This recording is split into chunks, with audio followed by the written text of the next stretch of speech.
Hey guys, welcome back to A Gut Feeling. Very, very excited to dig into the third episode of Symptom series.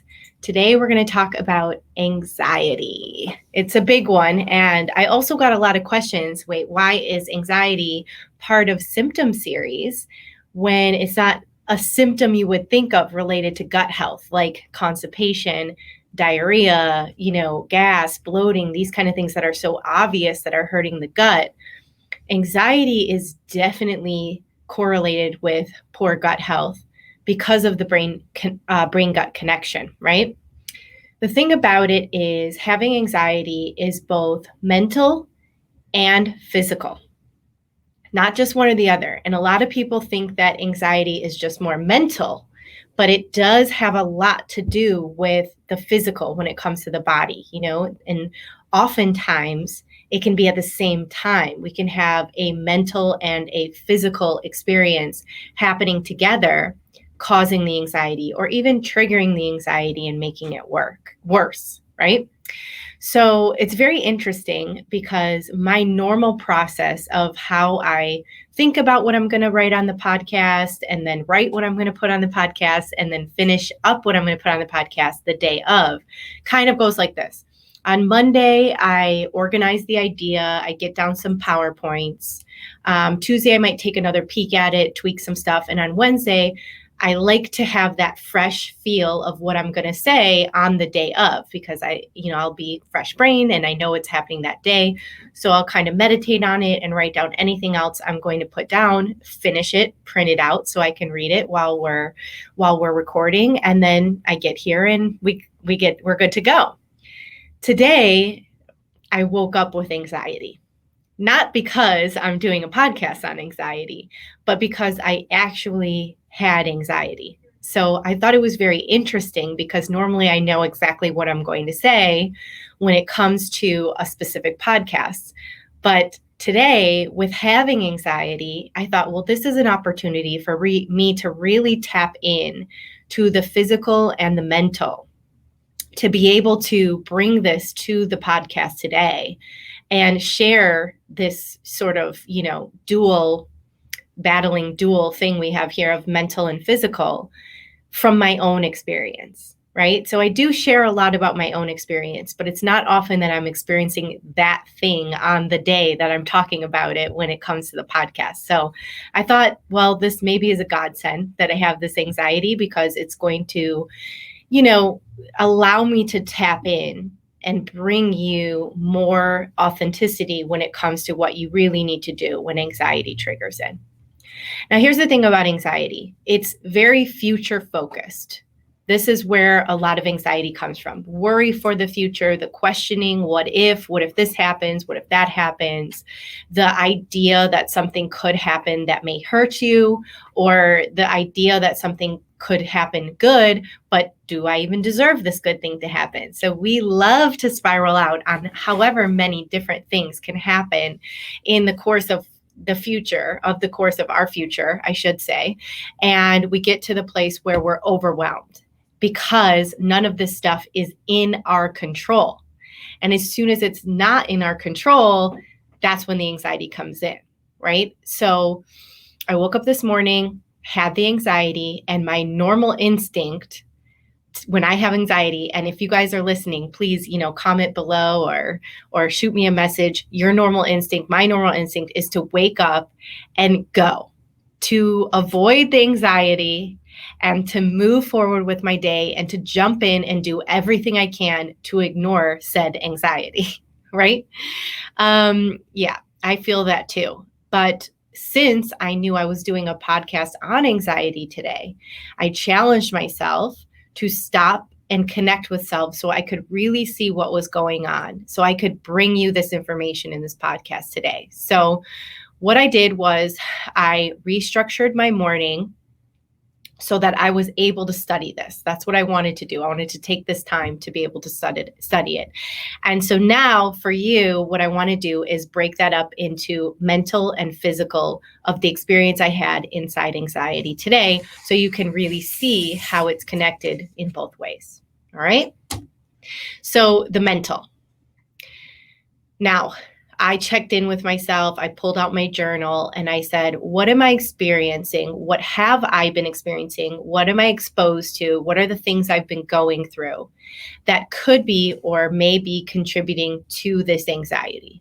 And I do personally have a lot going on in family life and personally with my surgery that you guys know that I'm having. There are a lot of emotions coming up around a lot of that.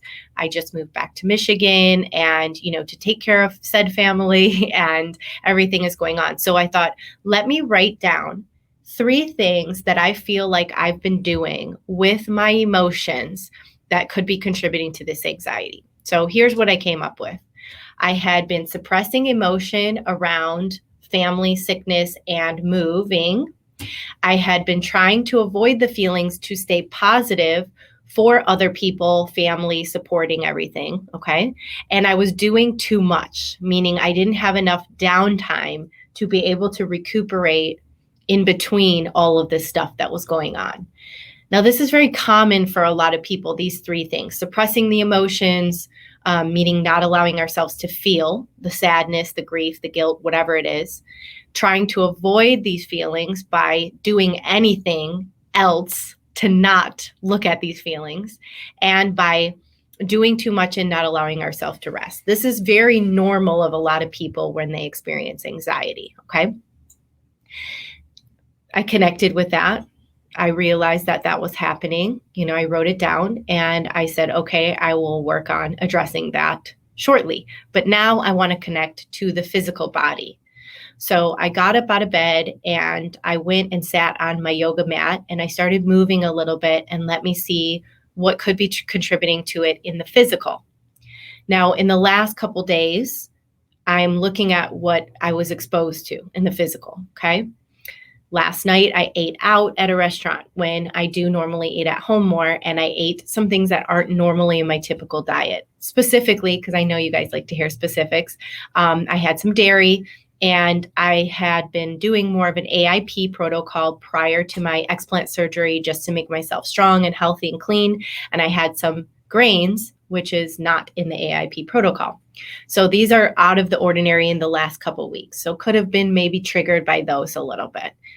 And of course, eating out, everything is, different oils, more salty, those kind of things.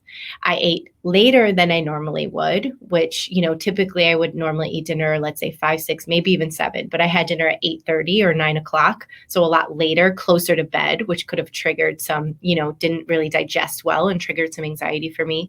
And the other thing that was happening in the physical is for the last couple nights, I found myself on the phone very late, which usually is a big no-no for me. I try to avoid blue light at night at all costs. I try to get my work done, as early as I can so I'm not exposed to it, or, try to use the glasses or whatever I do. I just try not to be on the phone. But I had been stuck in a pattern of being on the phone late, trying to get work done because during the day, sometimes I had to deal with some family stuff. And so then I realized, well, this is definitely triggering me, which prompted me to take a week-long digital detox, which if you are following me and listening to me at this time, then you know that I'm already on this 1-week digital detox. So yes, anxiety then can be triggered by food or the physical, what we expose ourselves to. The mental is more around the emotion, the feeling that we're not allowing to feel or being focused in the future. And the physical is, what did we consume? What is on our body? What are our habits? What are the physical things that we're doing? Okay, so that's kind of the separation. Now, the other aspect is where your gut health is currently.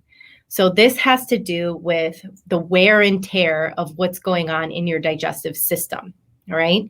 So many of my clients, many people who struggle with digestive issues typically also have the common denominator of anxiety.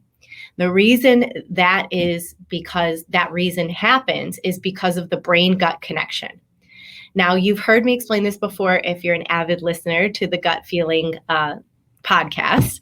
But if not, the reason these two are connected is because of this very special nerve that connects the brain to your gut. And in fact, a lot of doctors now call the gut the second brain. Now, this nerve, called the vagus nerve, starts behind the ears, connected to the brain, and it shoots all the way down through your entire body, but it connects at the gut. And it's connected to the connective tissue of your intestinal wall, of your intestinal lining. So you can bet that if you have damage to your intestinal wall or your intestinal lining, and if you are someone who has been bloated for a very long time, experiencing chronic constipation or diarrhea, digestive pains and issues, you can bet that the intestinal wall of your lining is somewhat damaged. Then it's sending these triggers, these neurotransmitters back and forth from this nerve to the brain that something is wrong. And so it's going to try to fix it, which can create this vicious cycle where anxiety can come in as the gut is triggered, and vice versa. If the fight or flight brain is triggered, the gut can get triggered. Now, I'm going to jump into this when I talk about the bullet points, but here is an opportunity to see that it's not always what you eat or how you eat it, but also what you're feeling when you do eat, or what you're just feeling throughout the day. Okay. So where do we go from here? We have the physical, we have the mental, and we have this other medical type issue of having poor gut health and it connecting, doing the brain gut connection and causing more anxiety in our body and feeling it throughout the day. So here I am on my mat, knowing where I'm at. I'm not experiencing any gut issues, but I am experiencing major stress. And combined with the physical of what I shared about the restaurant and the phone, and the mental of suppressing the emotions, it's no wonder I woke up with anxiety. And to pinpoint exactly which one it was can be a little bit hard, but usually what it is a combination of multiple things.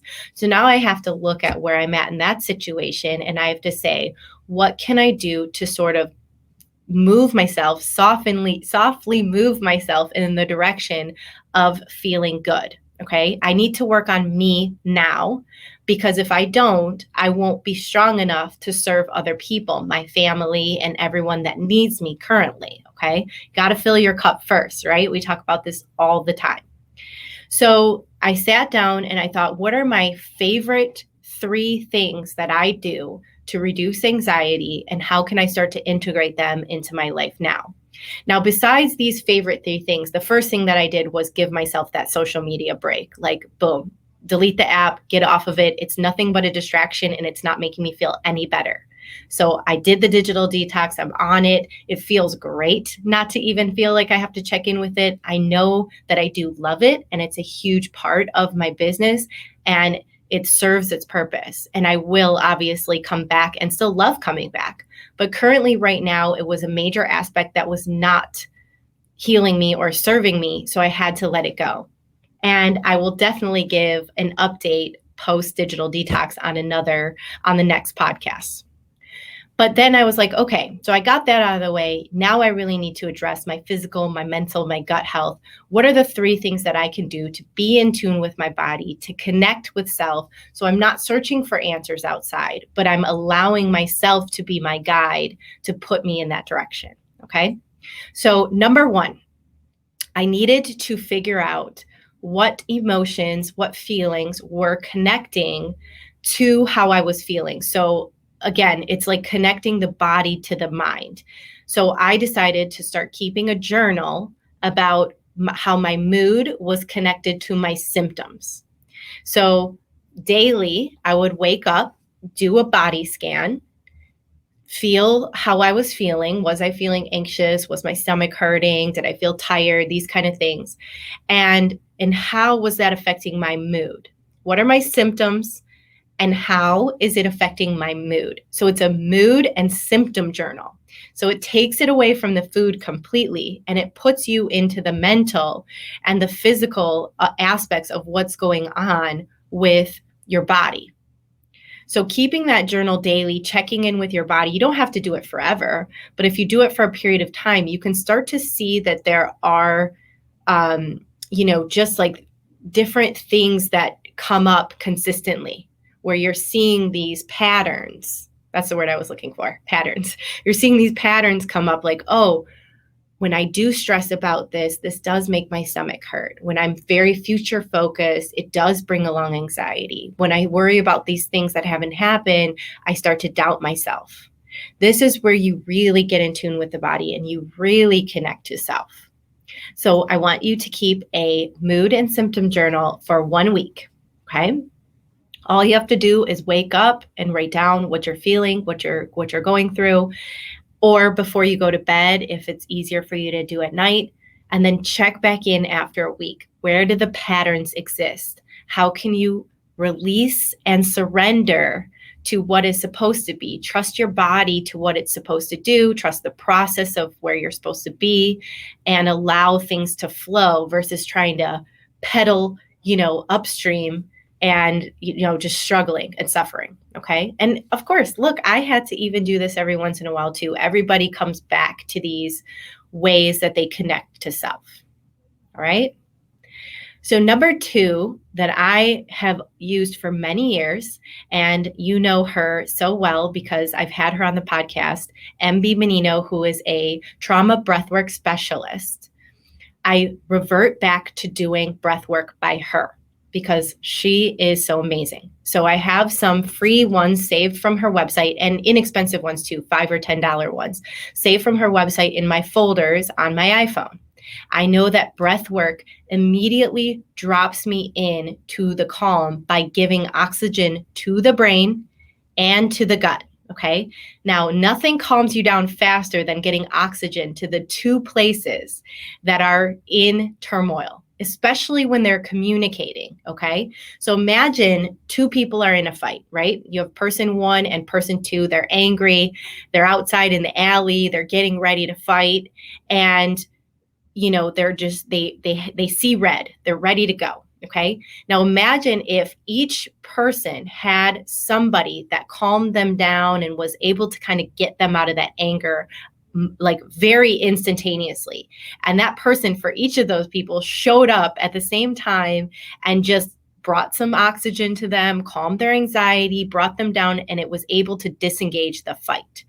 That is what breath work does for the brain and the gut. That is what breath work does for stress and anxiety. It's also what it does for gut issues. If you're tight and you're stressed, of course, all of those organs inside of your gut are going to be a problem. They're going to have pain because they're tight and they're stressed. So we want to relax and release. We want to bring oxygen in. And this is doing breath work. Now, for those of you who are new to breathwork, these are some simple ways that you can add it in. You can go to mbmenino.com and you can check out her free stuff on her shop page. Check out her IGTV on her Instagram. She has lots of great stuff that's amazing. Or you can also Google search Wim Hof. And Wim Hof is an incredible breathwork specialist, and he has the Wim Hof method of breathwork that's a little more intense, but very quickly drops you into this relaxed state, addressing the brain and the gut connection. Okay. So number 3, and I know you guys, I bring this up in every darn episode. I know you're sick of hearing it, but if your fight or flight response is engaged, if you're anxious, if you have gut issues, you have to be able to look at toxic triggers. What are the main things that you're putting into your body that wreak havoc on your gut and your brain? They cause inflammation, they cause acidity, they are responsible for disease. Our top 3 that, again, you can't get enough of me saying: caffeine, sugar, and alcohol. These 3 constantly trigger that inflammatory response. So I know it's really hard to quit them all at once. I talked about it in the last episode for heartburn. I talked about it in the episode before for constipation. We have to be able to look at these 3 before anything else. It's not about being on a diet or a restrictive protocol. It's looking at the things that cause us pain. Sugar is very inflammatory. Alcohol is very acidic, very inflammatory. So starting to reduce them, I'm not saying you have to quit them completely, but when you do a good job of reducing them in your diet and minimizing it, or even figuring out what your limits are, like I know that I can go out with some friends and I can have a tequila with dinner and I am fine the next day.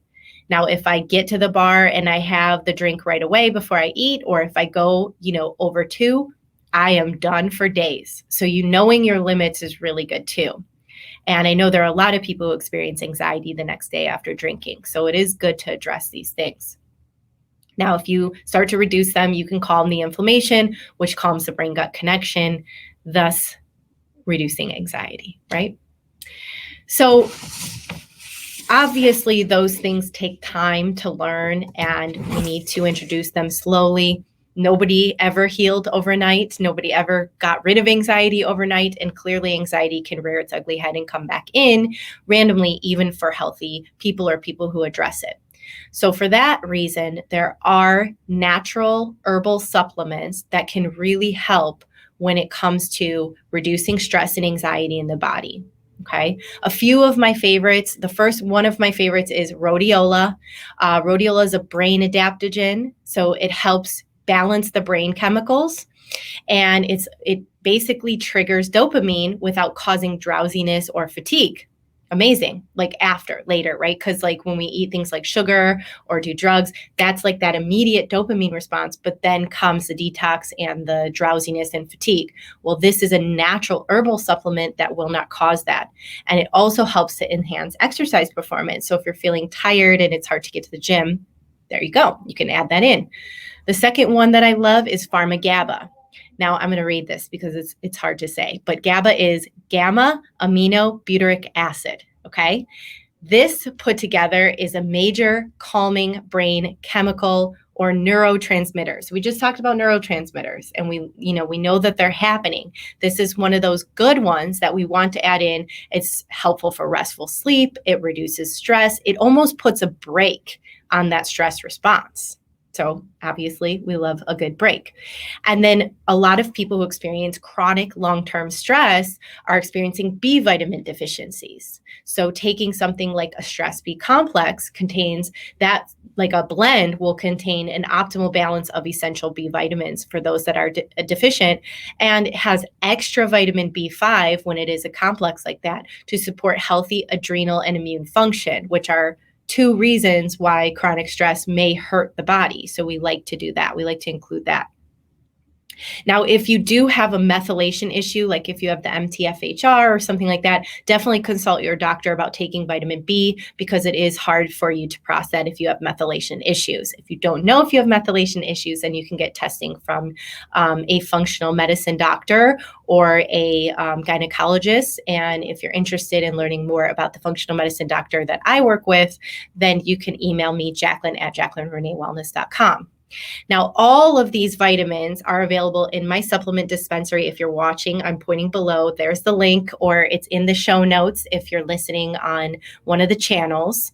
The supplement dispensary has all my favorite supplements in it, all the ones I've mentioned: rhodiola, pharma-GABA, the B complex, as well as all of my favorite gut health supplements, and some testing too. So you can take a stress test or a gut test if you want to learn more about what's going on deeper.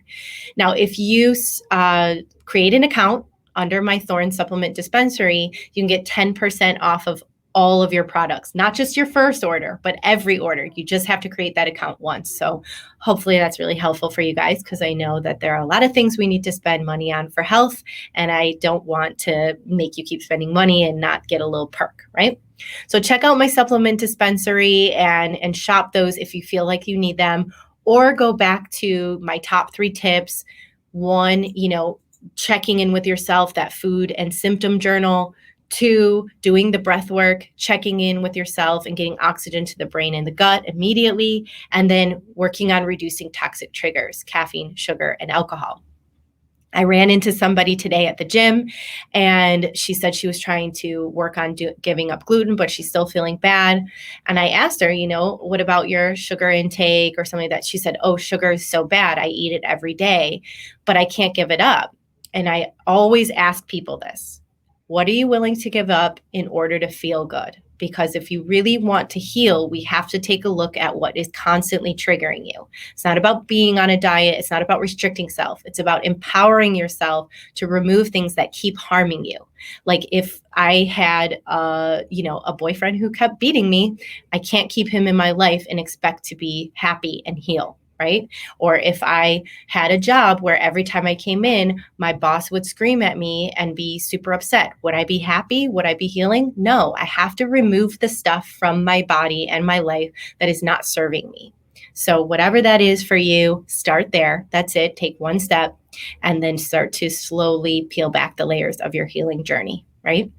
So for those of you who need additional support on this gut healing journey, you can always join my digestion masterclass. It's 4 weeks. It's online. It's super inexpensive. The link is below if you're watching again, or the links are always in the bio of my Instagram at Jaclyn Renee Wellness on Instagram. The digestion masterclass is only $129. It's 4 weeks. You have the information forever. You can download and print recipes, PDFs, meal plans, all of that stuff. And it's self-guided, so you can start it and stop it at any point. You don't have to feel pressure to keep pushing through it. It's very, very helpful because it takes you through step by step.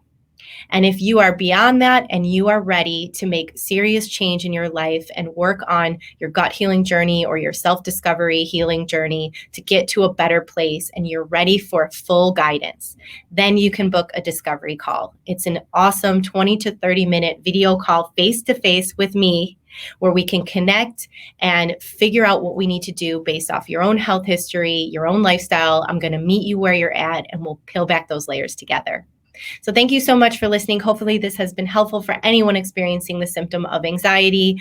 Join me again next week when we're going to dig into the symptom diarrhea. I love you guys so much that I'm going to talk about diarrhea on the air. Okay, talk to you then. Bye.